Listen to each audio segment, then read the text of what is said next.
नमस्कार दोस्तों। आज की कहानी है माँ मुझे बस आशीर्वाद दो। सफ़र की थकान से बोझिल पलकें खुलने के लिए तैयार नहीं थी, पर भाभी चाय लेकर खड़ी थी। उठना ही पड़ा। सॉरी, तुम्हें नींद से जगाना अच्छा नहीं लग रहा था, पर 5:30 बज रहे थे तो मैंने सोचा। अच्छा किया भाभी, बल्कि और पहले ही जगा लेती तो ठीक रहता। बेड टाइम सोती रहूँगी तो रात भर नींद नहीं आएगी। अच्छा तो है, रात भर माँ के साथ रत जगा करना, खूब गप्पे लड़ाना। अच्छा बताओ, शाम को क्या खाना पसंद करोगी? कुछ भी बना लो भाभी, तुम्हारे हाथ की तो हर चीज़ लाजवाब होती है। तारीफ करना तो कोई तुमसे सीखे, भाभी ने कहा और खाली कप प्लेट लेकर नीचे उतर गईं। कंघी करने के लिए मैंने बाल खोले और आईने में झांका तो लगा माँ के चेहरे की रेखाएं खिंच गई हैं। क्या हुआ माँ? मैंने पीछे मुड़कर पूछा। कुछ भी नहीं, फिर भी ज़्यादा कुरेदना नहीं पड़ा। माँ तो जैसे खुद ही बताने के लिए आतुर थी। बोली, आज तुम आई हो तो दिखावे के लिए खुद चाय लेकर ऊपर आई है, नहीं तो रोज़ विमला के हाथ भेज देती है। ठीक है माँ, अब उनकी भी उम्र पहले की सी थोड़ी ही रह गई है। कुछ दिनों में उनकी भी बहू आने को है, कुछ तो फर्क पड़ता ही है। तभी तो सबसे कहती फिरती है कि बहू भी आ जाएगी तो हमें क्या फ़र्क पड़ना है, हमें तो बहू बनकर ही रहना है। माँ के स्वर की तलखी मुझसे छिपी नहीं रही, इसलिए विषयांतर करते हुए मैंने पूछा, कुणाल कब कर रहा है शादी? कहीं कोई बातचीत चल रही है क्या? क्या पता, हमें कोई कुछ बताता थोड़े ही है। कभी तय भी हो जाएगी तो हमें मोहल्ले वालों से ही पता चलेगा। ये दोनों तो कुछ बताने से रहे। समझ गई कि माँ का मूड उखड़ा हुआ है, इसलिए चुपचाप उठकर कमरे से लगी छत पर आ गई। टूटे बालों का गुच्छा गली में फेंकते हुए पड़ोस के मकान पर नजर गई। एकदम खंडर नजर आ रहा था। कमरे में आकर कहा, माँ, यह पड़ोस का मकान बिक गया। अरे, तो क्या गुप्ता चाची वृद्धा आश्रम में है? बेचारी? बेचारी क्यों, खूब मज़े में है। अपना अलग कमरा है, सुबह शाम चाय नाश्ता कमरे में मिलता है, सबके साथ भोजन होता है, रात में भजन कीर्तन होता है, डॉक्टर नर्स हाजिरी में रहते हैं। फिर भी माँ इतनी दबंग महिला वृद्धा आश्रम में, सोचकर दुख तो होता ही है। दबंग थी, इसीलिए तो मन चाहा कर सकी। नाते रिश्तेदारों को हवा नहीं लगने दी। घर बेच दिया, पूरा पैसा फिक्स में डाल दिया, ब्याज से अपना खर्च। बोलती हैं, मेरे जाने के बाद जो बचेगा आश्रम को दान कर जाऊंगी। बेचारी, फिर वही बात, बेचारी वह नहीं है, बेचारी तो हम हैं। मेरे नाम जमीन का छोटा सा भी टुकड़ा होता तो मैं भी उनके पास जा रहती, पर क्या करूं, तुम्हारे पिताजी ने मुझे कभी उस लायक समझा ही नहीं। जीते जी कभी एक पैसा हाथ में नहीं रखा, मरते समय सब कुछ बेटे के नाम कर गए। पिताजी ने बहुत सोच समझकर यह व्यवस्था की है माँ। उन्होंने कह दिया था, जो माँ को रखेगा वही घर का हकदार होगा। अब छोटे तो उतनी दूर अमेरिका में जाकर बस गए हैं, उन्हें तो लौटकर आना नहीं है। सब कुछ इन्हीं को तो देखना है। तो मेरे मरने के बाद मैं इसी को दे जाती, कोई छाती पर रखकर थोड़े ही ले जाती, पर मेरे नाम कुछ तो कर जाते, कुछ तो सहारा होता, अधिकार होता। गांठ में कभी एक पैसा नहीं रहता। छोरा जाते समय कुछ दे जाता है तो उसी को चलाती रहती हूँ। ये लोग तो कर कर के ऐसे अघा गए हैं कि कभी पूछते भी नहीं हैं कि माँ, तुम्हें कुछ ज़रूरत तो नहीं है। आदमी सिर्फ खाने कपड़े पर जिंदा नहीं रहता, और भी 10 ज़रूरतें होती हैं। हर बार हाथ फैलाना इतना बुरा लगता है। मंदिर वंदिर जाती रहा करो माँ, मन लगा रहेगा। मैंने यूं ही एक बेमतलब सी बात कह दी। दूसरे ही क्षण मुझे एहसास हो गया कि मैंने कितनी गलत बात कह दी है। माँ तो एकदम तड़प गई थी। मंदिर क्या कोई खाली हाथ जा सकता है? रिक्शा तांगा तो मैं भूल ही गई हूँ, पर ठाकुर जी के सामने 4 पैसे तो चढ़ाने होते हैं कि नहीं। कथा भागवत सुनने जाती हूँ तो वहाँ भी कुछ चढ़ावे का मन होता है। लोग तो बढ़ चढ़कर दान पुण्य करते हैं और मैं मन महसूस कर रह जाती हूँ। मैं भी अपना सा मुँह लेकर रह गई थी। दान पुण्य की बात जाने दे, पर बहन बेटी कोई मिलने आती है तो उसके हाथ पर कुछ रखने का मन होता है। तीज त्योहार पर नौकरों को कुछ देने का मन होता है। घर की बड़ी हूँ मैं, पर एकदम ठन ठन गोपाल हूँ। माँ, बहन बेटी जो भी आती हैं घर से कभी खाली हाथ नहीं जाती। इत्मीनान रखो। जो कुछ भी देते हैं वह मेरे हाथ से ही दिलवा दें तो मेरा भी मन रह जाएगा, पर हवा नहीं लगने देते। जब से छोटू का ग्रीन कार्ड बन गया है तब से तेरी भाभी सबको सुना चुकी है। अब तो हमें ही जिंदगी भर झेलना है, हमें मुक्ति नहीं है। अब मैं क्या करूं बता। जबरदस्ती तो मौत को नहीं बुला सकती, वह तो अपने समय से ही आएगी। रात खाना बहुत शानदार बना था, पर माँ की बातों से मन इतना उचाट हो गया था कि मैं उसका ठीक से आनंद भी न ले सकी। बस झूठ मूठ तारीफ करनी पड़ी। खाना खाने के बाद मैं कुछ देर बैठकर भैया भाभी से बतियाती रही। जब आंखें झपकने लगी तो गुड नाइट कहकर ऊपर आ गई। तब तक माँ चादर वादर बदल चुकी थी और बैठकर माला फेर रही थी। मैं चुपचाप जाकर लेट गई।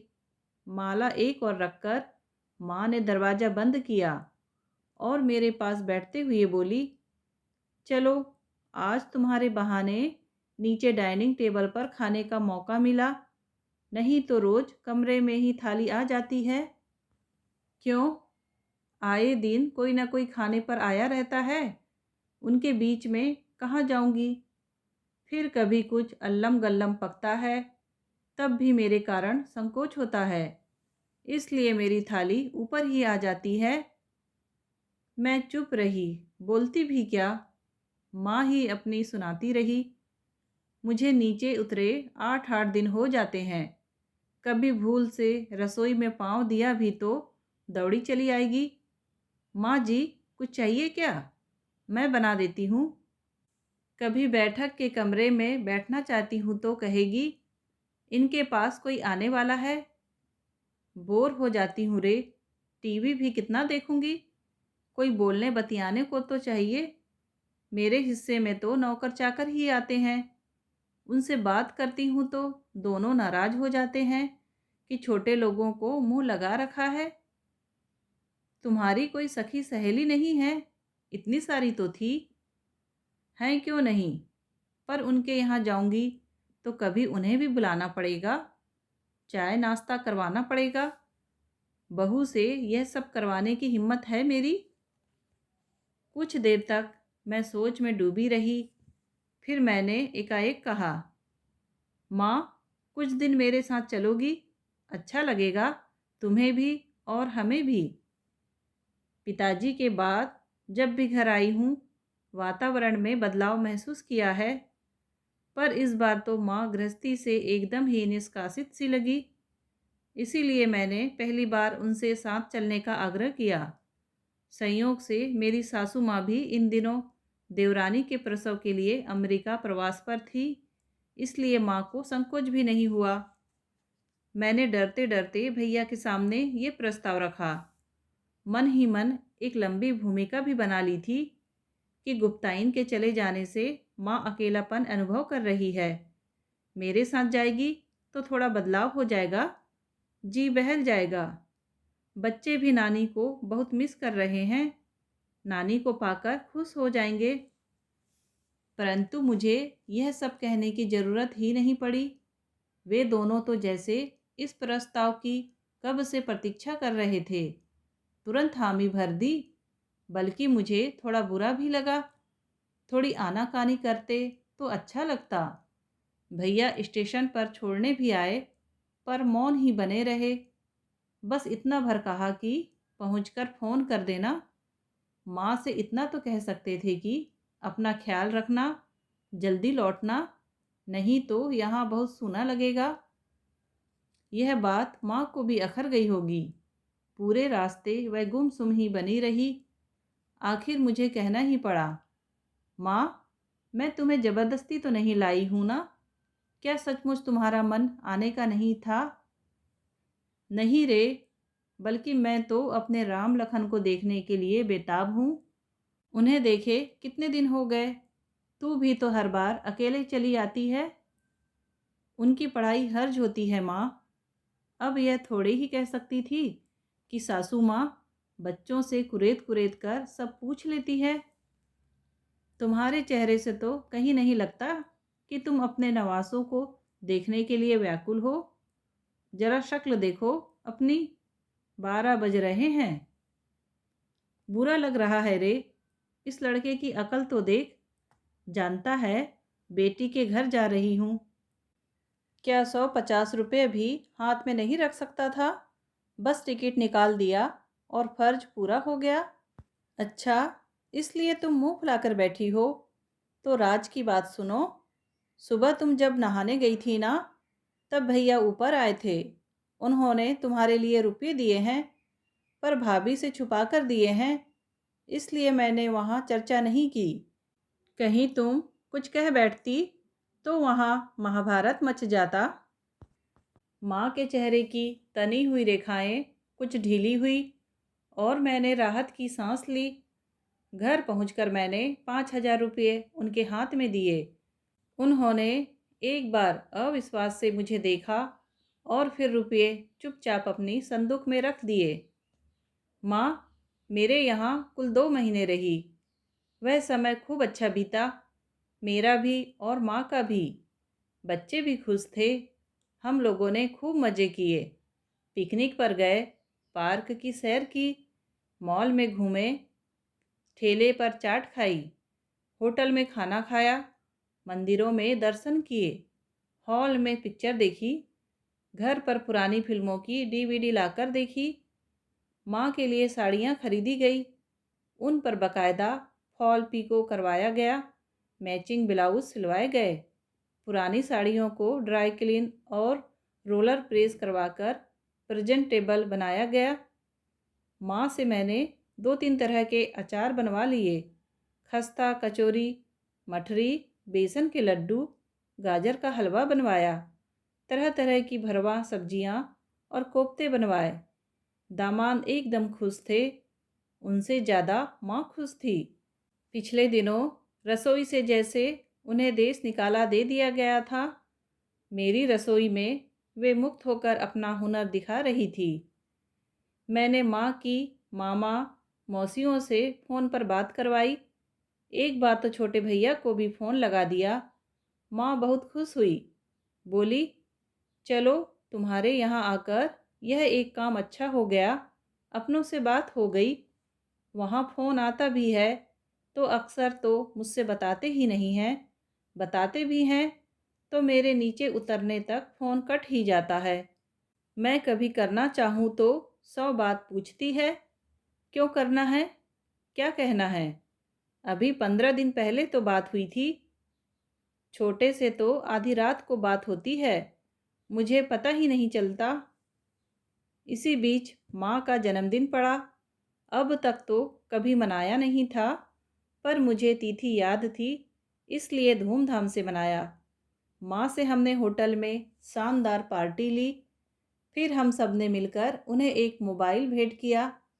बच्चों ने उन्हें सारे फंक्शन समझा दिए।